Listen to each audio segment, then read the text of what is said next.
To start this pull workout, we are doing bent over rows. Now again, if you cannot use a barbell, by all means please use either a 10 kilo bar or use dumbbells, but you want to have a stance similar to that of a squat, and that would be your feet slightly wider than hip width apart, toes slightly turned out, knees bent, engage your core and have a nice flat back, and draw the weight from your knees up toward your belly button, really making sure you are bringing your elbows back the way so you can squeeze your back together and not out to the side. Moving on, we are doing bicep curls with an EZ bar. If you don't have an EZ bar, you can just use a barbell. It doesn't make that much of a difference. It's just a wee bit easier to hold this EZ bar. And again, just curling up from your hips towards your shoulders and really squeezing your biceps at the top. Then moving on, we are going to be doing double armed dumbbell rows. So for this, same stance but slightly narrower feet than the barbell row, and you want to bring that weight up, again pulling your elbows back the way, squeezing your back together from your knees up towards your hips, and this just really allows you to really focus, keeps your core really engaged and tensed, back nice and flat as well. We are going to move on to a hammer curl. For a hammer curl, you want to bring the bicep in the way, so you're directing that dumbbell inwards towards your chest rather than out in front of you. So you are holding it at a different angle and you're bringing it in slightly different than you would if you're curling it up the way. It's a really great exercise, a really good arm toning exercise. Do not underestimate the power of the hammer curl.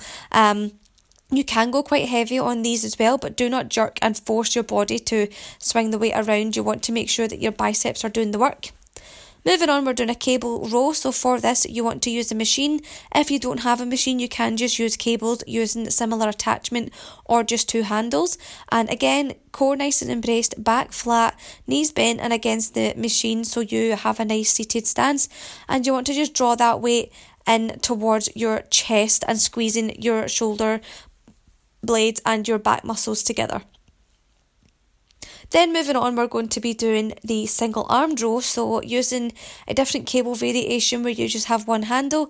Again, your stance, knees slightly bent, feet hip width apart, and bringing that weight right in and squeezing your arm one at a time, so elbows drawn back and down, and really feeling the pull on the way out as well, so you can see the lat extending out as you're letting go of the exercise, and draw it back in and squeeze that back together. Then finishing off, we are going to be doing the 21s. Now for this, it's a very difficult exercise. Grab a barbell or dumbbells. You want to do 7 reps of a lower half of a bicep curl. As you can see, I'm only coming up to about a 90-degree angle here. So 7 reps, then come up to the top and do the same. So 7 reps from the top down to 90-degree angle, not all the way down to your hips. So at 7 from the bottom to 90 degrees, then 7 from the top to 90 degrees, and then 7 full range motions. So there we are, right down from the top, right down to your hips, and right back up to your shoulders. 21 reps in total. It is killer.